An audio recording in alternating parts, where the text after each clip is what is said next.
Bendiciones para todos. Hoy vamos a estudiar un tema muy importante. Una pregunta que quizá muchos nos hemos hecho alguna vez. ¿Por qué la iglesia, por qué nosotros como cristianos, nos congregamos los domingos? ¿De dónde viene esa costumbre? A veces lo hacemos por tradición, ¿no? Porque así lo vimos, así nos enseñaron.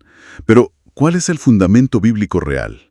Hoy, con la Biblia en mano, vamos a explorar por qué congregarse el domingo es una práctica central para nuestra fe. Es más que una rutina, es una declaración poderosa. Y para eso, la primera verdad que aprendemos de la Biblia es que hay un mandamiento y un patrón bíblico. La iglesia primitiva ya nos marcó un camino claro. Ellos se reunían el primer día de la semana, o sea, el domingo. Así es. Hay textos muy claros. Por ejemplo, Hechos capítulo 20, versículo 7. El primer día de la semana, reunidos los discípulos para partir el pan, Pablo les enseñaba, habiendo de salir al día siguiente, y alargó el discurso hasta la medianoche. Ahí está, el primer día de la semana. Y no es el único texto. También Primera de Corintios capítulo 16, versículos 1 y 2, da una instrucción sobre las ofrendas. ¿Qué dice? Dice: en cuanto a la ofrenda para los santos, haced vosotros también de la manera que ordené en las iglesias de Galacia. Cada primer día de la semana, cada uno de vosotros ponga aparte algo, según haya prosperado, guardándolo, para que cuando yo llegue, no se recojan entonces ofrendas. Clarísimo, cada primer día de la semana. Entonces, no era algo esporádico, era una práctica regular establecida. Exacto. Y esas reuniones tenían elementos muy definidos. Hechos 2, versículo 42, nos da una idea. ¿Qué elementos eran esos? Dice: y perseveraban en la doctrina de los apóstoles, en la comunión unos con otros, en el partimiento del pan y en las oraciones. O sea, había enseñanza de los apóstoles, había comunión, el partimiento del pan, que entendemos es la Santa Cena, y oración. Y alabanza, por supuesto. Correcto. Era un tiempo integral de edificación y adoración. Ahora, la pregunta clave es, ¿por qué el domingo? ¿Por qué ese día en particular? Bueno, la razón fundamental que encontramos es que es el día de la resurrección de Cristo. Exactamente. Los 4 evangelios lo confirman, por ejemplo, Mateo 28, versículo 1. A ver, léenos ese. Dice: pasado el día de reposo, al amanecer del primer día de la semana, vinieron María Magdalena y la otra María a ver el sepulcro. El primer día de la semana. El día que cambió la historia. Y no solo eso, fíjate que Jesús resucitado se aparece a sus discípulos cuando estaban reunidos, precisamente ¿qué día? El domingo. Juan 20 lo narra, versículos 19 y 26. En ambas ocasiones era el primer día de la semana. Y un dato más que a veces se nos pasa. El Espíritu Santo descendió en Pentecostés. ¿Y qué día cayó Pentecostés ese año, según la tradición judía y los cálculos? Pues también era domingo. Lo leemos en Hechos capítulo 2. Exacto. Es como si Dios mismo hubiera puesto un sello especial sobre ese día, ¿no? El día de la resurrección, el día de las apariciones, el día del Espíritu Santo. Marcó el domingo como un día de significado tremendo para la nueva creación en Cristo. Esto nos lleva a la segunda verdad importante. Hay que distinguir claramente entre el día de reposo, el sábado, y lo que el Nuevo Testamento llama el día del Señor, el domingo. Son cosas distintas. Es fundamental esa distinción. El sábado pertenece al Antiguo Pacto. Éxodo 20, versículo 10, lo establece claramente. ¿Qué dice Éxodo 20:10? Mas el séptimo día es reposo para Jehová tu Dios. No hagas en él obra alguna. Era el mandamiento del reposo sabático. Y Éxodo 31:17 lo llama una señal específica. ¿Para quién? Dice: señales para siempre entre mí y los hijos de Israel. Era una señal del pacto mosaico, específicamente con Israel. Correcto. Nunca se ordenó guardar el sábado a los gentiles, ni tampoco a la iglesia en el Nuevo Testamento. En cambio, el Nuevo Pacto introduce un concepto diferente. El Día del Señor. Así es. En Apocalipsis capítulo 1, versículo 10, Juan dice: yo estaba en el Espíritu en el día del Señor. Ya se identifica un día particular con el Señor Jesús. Y Pablo en Colosenses capítulo 2, versículo 16, nos da una libertad muy clara respecto a esas antiguas observancias. Sí, es un texto clave. Dice: por tanto, nadie os juzgue en comida o en bebida, o en cuanto a días de fiesta, luna nueva o días de reposo. ¿Por qué? ¿Por qué ya no debemos ser juzgados por eso? El siguiente versículo lo explica, el 17. Todo lo cual es sombra de lo que ha de venir, pero el cuerpo es de Cristo. Ahí está la clave. Esas cosas eran sombras, figuras. La realidad, la sustancia, es Cristo mismo. Y eso nos conecta directamente con la tercera verdad. Cristo es nuestro verdadero reposo. El concepto de reposo cambia radicalmente en el nuevo pacto. El sábado físico, ese descanso semanal, era una sombra, como acabas de leer en Colosenses. Exacto. Y Hebreos 10, versículo 1 también refuerza esa idea, diciendo que la ley tiene la sombra de los bienes venideros, no la imagen misma de las cosas. Entonces, ¿cuál es el verdadero reposo ahora? Ya no es un día específico de la semana. Es una persona. Es Jesucristo. Él mismo nos invita. Mateo 11, versículo 28 es una invitación preciosa. ¿Puedes leerla? Claro, Jesús dice, «Venid a mí todos los que estáis trabajados y cargados, y yo os haré descansar». ¡Qué promesa! El descanso verdadero se encuentra en venir a Él, no en guardar un día, sino en acudir a la persona. Y Hebreos capítulo 4, versículos 9 y 10 lo confirma. Habla de un reposo que todavía queda para el pueblo de Dios. ¿Qué tipo de reposo es ese? Es un reposo espiritual, dice, porque el que ha entrado en su reposo también ha reposado de sus obras como Dios de las suyas. Es el descanso que encontramos cuando dejamos de confiar en nuestras propias obras para justificarnos y confiamos plenamente en la obra de Cristo. Entramos en su reposo por la fe. Esto es fundamental entenderlo bien, porque los lleva a la cuarta verdad, que es una advertencia seria, el peligro de volver a la ley. Intentar guardar el sábado hoy, en el tiempo de la gracia, como un mandamiento necesario para ser justos delante de Dios, es espiritualmente peligroso.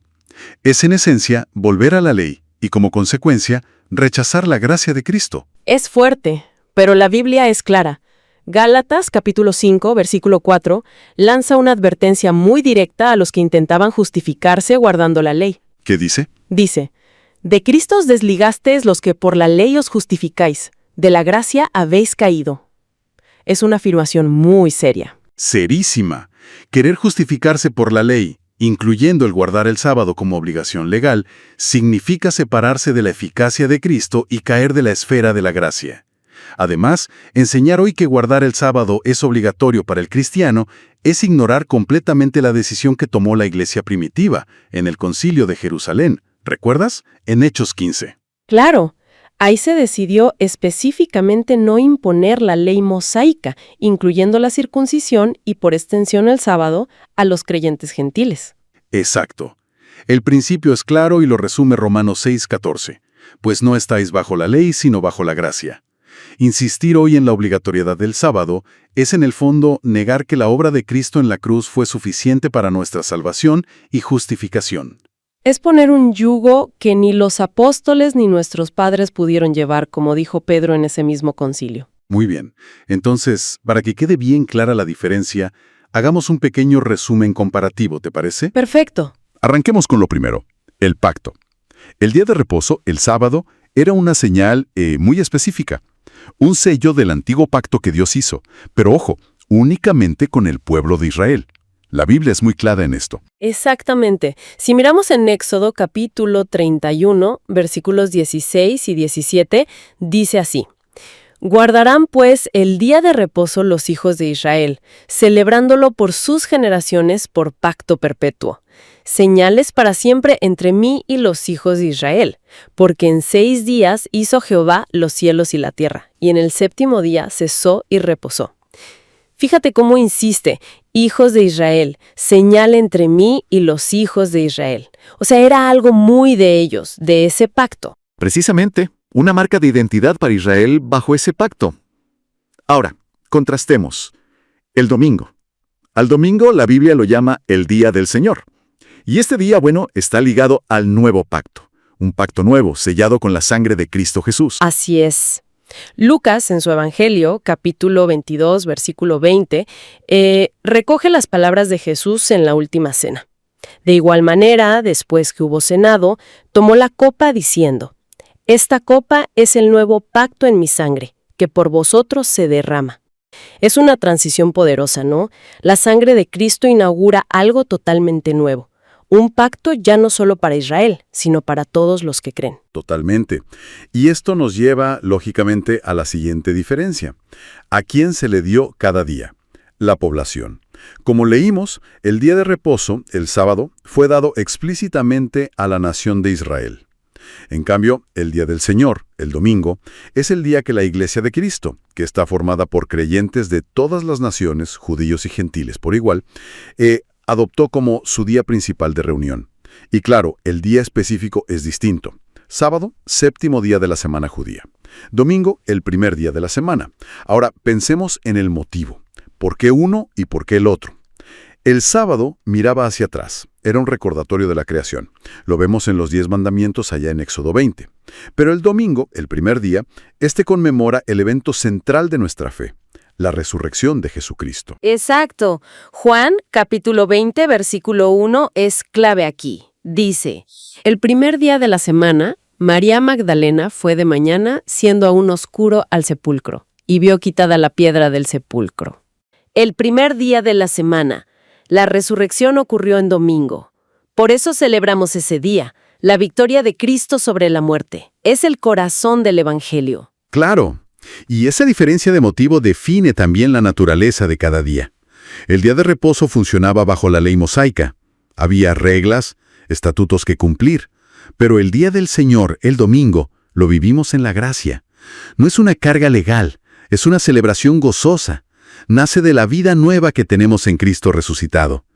Y aquí llegamos a un punto fascinante. Sombra versus realidad. El Nuevo Testamento nos enseña que muchas cosas del Antiguo Pacto, incluyendo el día de reposo, eran como sombras, ¿no? Que apuntaban a algo más grande, a una realidad que vendría con Cristo.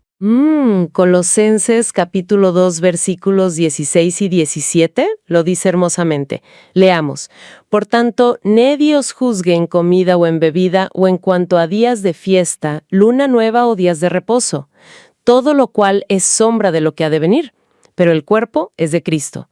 O sea, eran figuras temporales. La sustancia, la realidad definitiva es Cristo mismo. Él es el cuerpo. Exacto. ¡Qué poderoso!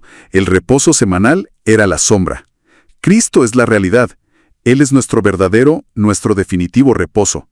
Ya no se trata de descansar un día por ley, sino de encontrar nuestro descanso espiritual, completo y permanente, en la obra perfecta de Jesús, en su cruz y resurrección. El libro de Hebreos profundiza esto. Capítulo 4, versículos 9 y 10, dice, por tanto, quede un reposo para el pueblo de Dios.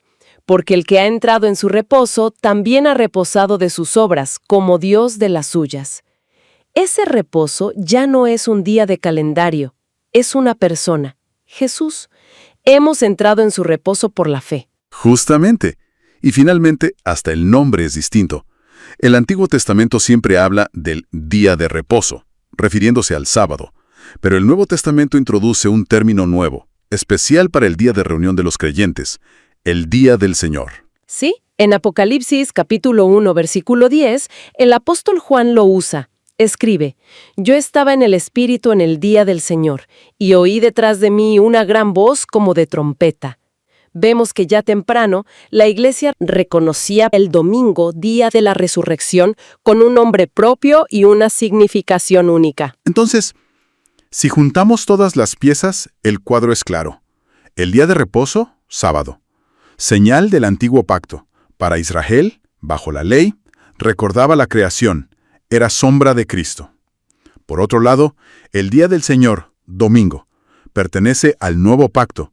Para toda la Iglesia, se vive en gracia, celebra la resurrección de Cristo, el inicio de la nueva creación, y es la realidad que la sombra anunciaba.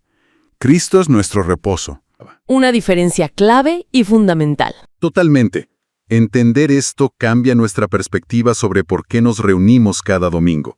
Entonces, hermanos, amigos, congregarnos el domingo no es simplemente seguir una vieja costumbre o una tradición cultural. No, es mucho más profundo. Es una proclamación semanal de la victoria más grande de toda la historia. Cada domingo, cuando nos reunimos, estamos declarando al mundo, al universo entero, Cristo ha resucitado. Él vive. Él es el Señor. Él es nuestro reposo verdadero y eterno. Es el día que el Señor mismo hizo, como dice el salmista, para que nos gocemos y alegremos en Él. Es el día para celebrar su triunfo sobre la muerte, sobre el pecado, sobre Satanás. Es el día que marca el inicio glorioso de la nueva creación en Él. Es el día del Evangelio en plenitud, el día que nos recuerda el poder del Espíritu Santo que nos fue dado. Cada vez que partimos el pan, cada vez que oímos su palabra, cada vez que oramos y cantamos juntos en domingo, estamos reafirmando nuestra fe inquebrantable en el Cristo vivo. Reafirmamos que Él es nuestro descanso, nuestro sábado verdadero, y reafirmamos nuestro pacto con Él, un pacto sellado no por la ley, sino por su maravillosa e inmerecida gracia. Reunirnos en domingo es un testimonio poderoso, visible, audible, de nuestra esperanza y nuestra identidad en Cristo Jesús. Así concluye este tema el día de hoy. Esperamos que haya sido de bendición para su vida. Bendiciones para todos.